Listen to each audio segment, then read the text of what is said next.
Oh, hello, it's Spirit House here. Today I'm going to read again from The Secret of Light by Walter Russell. And the chapter is chapter 11, entitled The Illusion of Attraction and the Repulsion of Matter. The Illusion of Attraction and Repulsion of Matter. One of the great illusions of the senses is that matter attracts and repels matter. It is also believed that oppositely charged electrical particles attract each other and like charges repel.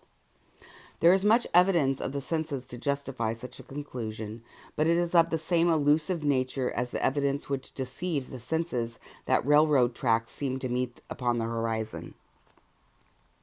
We see the tides rise toward the moon on one side of the earth and away from it on the other. We conclude that the moon attracts the earth and thus pulls the ocean towards it. But it does not account for the fact that the tides also rise on the opposite side of the earth away from the moon.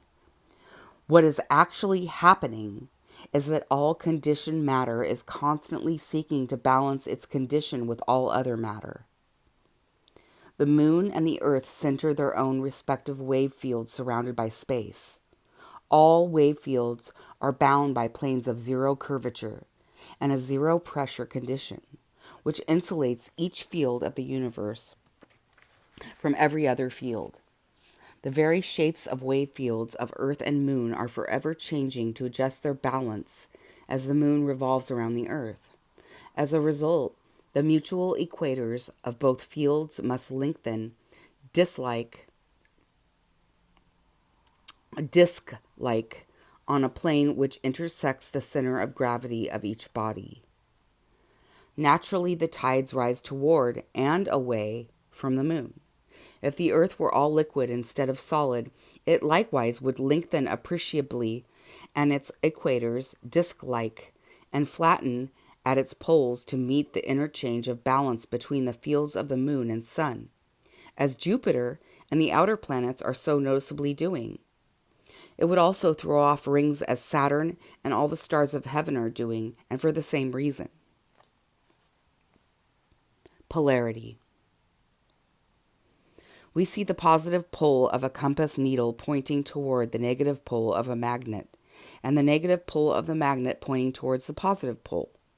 This evidence is one of the bases of our conclusion. That is what our eyes see. What actually is happening is that they are avoiding each other's unbalanced condition to seek balance through each other.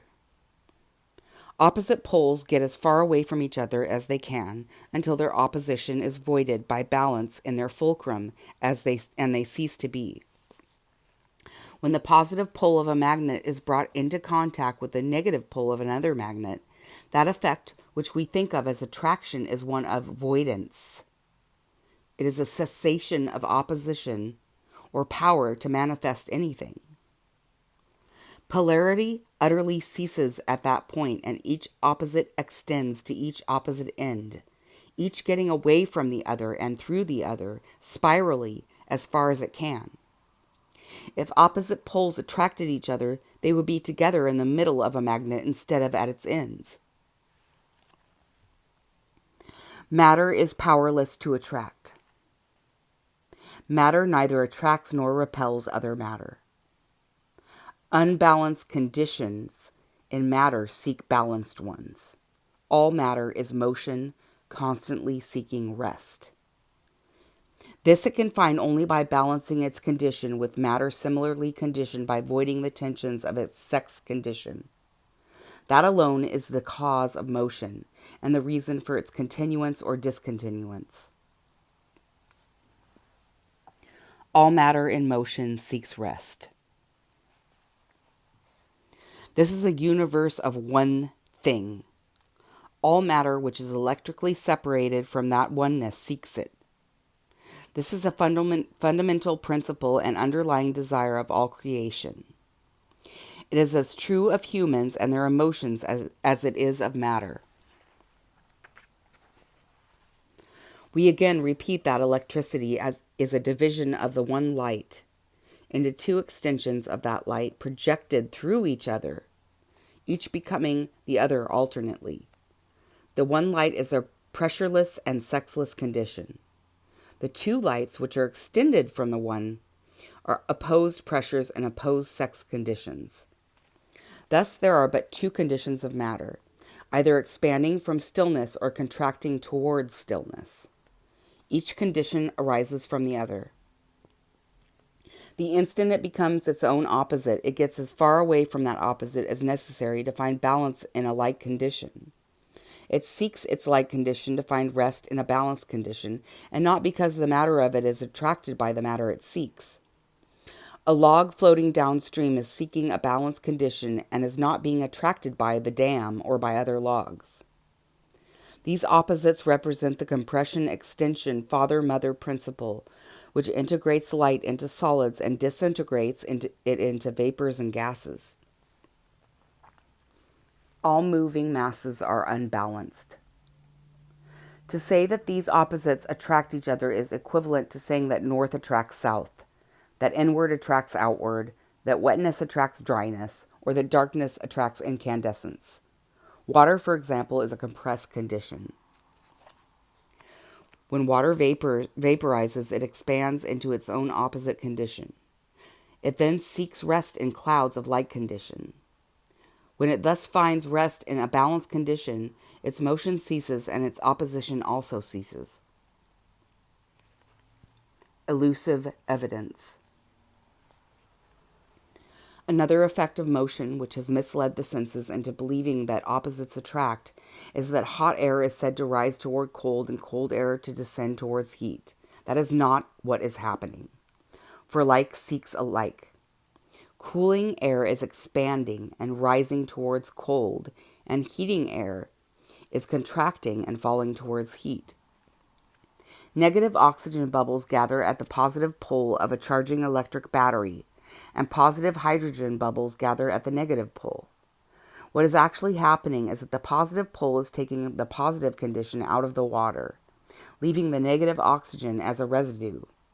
The negative pole is, likewise, taking the negative condition out of the water, leaving the positive hydrogen as a residue. Again, like seeks like. The outstanding demonstration of the principle of like conditions seeking like is in the elements of matter. If opposites attracted opposites according to present concepts, it would be impossible to gather together 1 ounce of the same elements. Sorry, let me repeat that. Tongue-tied. The outstanding demonstration of the principle of like conditions seeking like is in the elements of matter. If opposites attracted opposites according to present concepts, it would be impossible to gather together 1 ounce of the same elements. All elements seek their kind. And any chemical decomposition or compounded mixtures, each element seeks and finds similarly conditioned elements. Nature's gyroscopic principle does this automatically. Every element has its own gyroscopic relation to the axis and amplitude of its wave. Each seeks that relation of pressure and moves until it finds itself in the orbit of its own gyroscopic plane of pressure. And a caption from the Divine Iliad. Behold in me the light of all knowing, and light is all idea of knowing. In divided light of me, the thinking of my knowing is recorded in moving image forms of my imagining, which reflect each divided one into its opposed one to manifest my knowing. Each mirrors light of each to the other one to manifest my knowing through their mirrorings. Know thou that moving things move not. Their moving is but seeming. Know thou also that moving things alone sense moving things and know them not, for moving things have not in them but their seeming moving. Moving light of my thinking's mirrorings is my universe of image building in lights of my imagining. Things have no being, for they are not me. I alone have being. From the Divine Iliad. You take a drink of water here.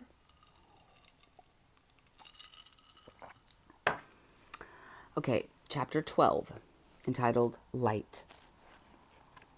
Light cannot be seen. It can only be known. Light is still. The sense of a sight cannot respond to stillness. That which the eyes feel and believe to be light is but wave motion simulating the idea of light. Like all things else in this electric wave universe, the idea of light cannot be produced. Electric wave simulates idea only. They do not become idea. When man sees the light of the sun, he believes that he is actually seeing light when the nerves of his eyes are but feeling the intense, rapid, short-wave vibrations of the kind of wave motion which he senses as incandescence. The intensely vibrant electric current mirrored into the senses of the eyes fairly burns them. They cannot stand that high rate of vibration. The eyes would be destroyed by such a vibration, but light would not be the cause of that destruction. Fast motion, simulating light, would be the cause. It would be like sending a high-voltage electric current over a wire so fine that the current would burn it out. Man likewise cannot see darkness. The nerves of his eyes which sense motion slow down to a rate of vibration which he can no longer feel. Man is so accustomed to the idea that he actually sees light in various intensities illuminating various substances to greater or lesser degree that it is difficult for him to realize that his own senses are but acting as mirrors to reflect various intensities of wave motion. But that is all that is happening. Every electrically conditioned thing in nature reflects the vibrations of every other thing, to fulfill its desire to synchronize its vibrations with every other thing. All matter is the motion of light. All motion is expressed in waves. All light waves are mirrors which reflect each other's condition into the farthermost star. It is an electrically conditioned wave universe. All wave conditions are forever seeking oneness. For this reason, all sensation responds to all other sensation.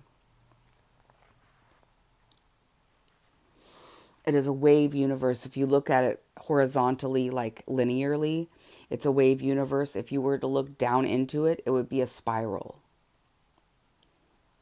Because when motion began, time began, or this concept of time, the seeming concept of time. This is my side note, by the way, after this paragraph. When motion began and the one magnetic light of God divided into two, the duality of Mother, Father, and to the two lights, then it began to spring forward into motion, which was the seemingness of time. And so that's how things are linear. If you look at it on that, it's like a wave going up and down. If you were to look down into it from like a longitudinal view, I guess is what I would say, then it would look like it would be a spiral. It would just be a spiral. Anyway, that's just me just like kind of trying to, explain it. But anyway, all right. Is light a wave or corpuscle? Much controversy has arisen as to whether light is corpuscular, as Newton claimed it to be, or a wave. There is much evidence in favor of both theories. It is both. Light is expressed by motion. All motion is wave motion. All waves are expressed by fields of equal and opposite pressures of two-way motion, concentric rings, spiral rings, basically. The entire volume within wave fields is filled with the two opposite expressions of motion. The positive expression, which compresses light into solids, and the negative expression, which expands it into space surrounding solids. All space within wave fields is curved. Curvature ends at planes of zero curvature which bound all wave fields. These boundary planes of omnipresent magnetic light act as mirrors to reflect all curvature into all other wave fields in the universe, and as fulcrums from which motion in one wave field is universally repeated. All matter is wave motion. Together, these constitute what we call matter and space. It has been difficult to conceive light as being purely corpuscular, but for light is presumed to fill all space. Space is not empty. It is full of wave motion. Corpuscles of matter are one half of wave cycles of light. Space is the other half. There need be no mystery as to whether light is corpuscular or wave, for waves of motion which simulate the light and darkness of space are all there is. The light and motion of solid matter and of gaseous matter of space differs only in volume and condition. Water of earth is compressed into small volume, while water of the heavens is expanded thousands of times in volume. Each condition is the opposite half of the cycle of water. Water vapor is water turned inside out. It again becomes water by turning outside in. Expansion contraction sequences result from this process. All matter is simulated light. Water of the heavens is still water, and it still is light waves. No change whatsoever has taken place between the waters of earth and those of the heavens except a change of its condition from positive to negative preponderance. This change is due solely to a change of its direction in respect to its center of gravity. All dense cold matter such as iron, stone, wood, and all growing or decaying things are light. We do not think of them as light, but all are waves of motion, and all waves of motion are light. Light is all there is in the spiritual universe of knowing, and simulation of that light in opposite extensions is all there is in the electric wave universe of sensing. The simulation of light in matter is not light. There is no light in matter. Perhaps the confusion which attends this idea would be lessened if we classify everything concerning the spiritual universe, such as life, intelligence, truth, power, knowledge, and balance, as being the one light of knowing, and everything concerning matter and motion as being the two simulated lights of thinking. Thinking expresses knowing in matter, but matter does not think, nor does it know. Thinking also expresses life, truth, idea, power, and balance by recording the ideas of those qualities in the two lights of matter and motion. But matter does not live, nor is it truth, balance, or idea, even though it simulates those spiritual qualities. Man's confusion concerning this differentiation lies in his long assumption of the reality of matter, his assumption that his body is his self, that his knowledge is in his brain, and that he lives and dies because his body integrates and disintegrates, has been so fundamental a part of his thinking that it is difficult for him to reverse his thinking to the fact that matter is but motion and has no reality beyond simulating reality. The light which we think we see is but motion. We do not see light. We feel the wave vibrations set up by the motion which simulates light. But the motion of electric waves which simulate light is not that which it simulates. Confusion concerning light corpuscles. There is much confusion concerning the many kinds of particles of matter, such as electrons, protons, photons, neutrons, and others. These many particles are supposedly different because of the belief that some are negatively charged, some are positively charged, and some are so equally charged that one supposedly neutralizes the other. There is no such condition in nature as negative charge. Sorry. Let's rewrite all the physics books, because this is the truth. That's what they don't want to do. That's why they're denying it. Let's hang on to dogma instead and charge people thousands, hundreds of thousands of dollars for college and, to teach them falsities. But anyway, that's my own rant. There's no such condition in nature as negative charge, nor are there negatively charged particles. Charge and discharge are opposite conditions, as filling and emptying, or compressing and expanding are opposite conditions. Compressing bodies are charging into higher potential conditions. Conversely, expanding bodies are discharging into lower potential conditions. To describe an electron as a negatively charged body is equivalent to saying that it is an expanding, contracting body. Contracting and expanding bodies move in opposite directions. Contracting bodies move radially inward towards mass centers, and expanding bodies move radially outward towards space which surrounds masses. In this two-way universe, light which is inwardly directed towards gravity charges mass and discharges space. When directed towards space, it charges space and discharges mass. All direction of force in nature is spiral. The charging condition is positive. It multiplies speed of motion into density of substance. The principle of multiplication of motion because of decrease of volume is the cause of the acceleration of gravity. The discharging condition is negative. It divides speed of motion into tenuity of substance. The principle of the division of motion because of expansion of volume is the cause of the deceleration of radiation. One can better comprehend this principle by knowing that what we call substance is purely motion. Motion simulates substance by its variation of pressures, its speed, and its gyroscopic relation to its wave axis. Particles are variously conditioned as to pressure, but there are no different kinds of particles. All are light waves wound up into particles which are doubly charged. Their position at any one point in their wave causes them to have the electric condition appropriate for that point. Light particles are forever moving in their octave waves. All are either heading toward their cathode or their anode, which means toward vacuity or gravity. They are all moving either inward or outward spirally.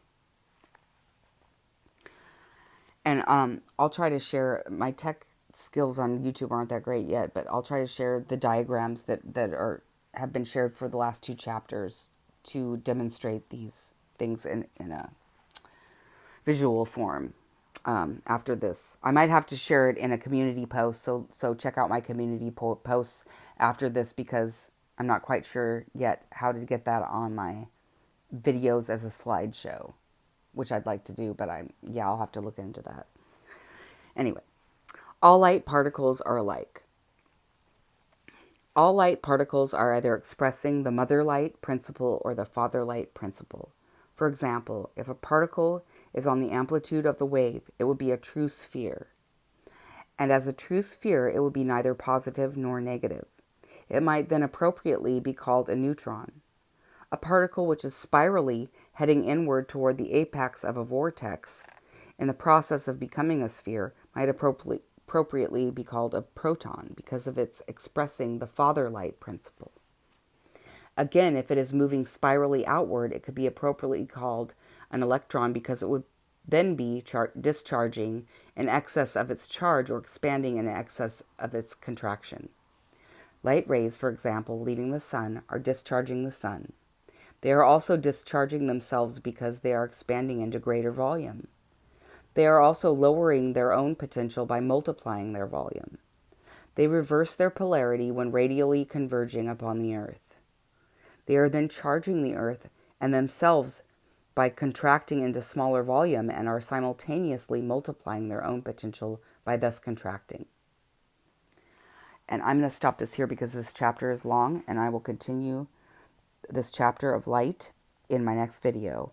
And I will start with the semi-cyclic alteration. Okay, have a wonderful day. I love you all.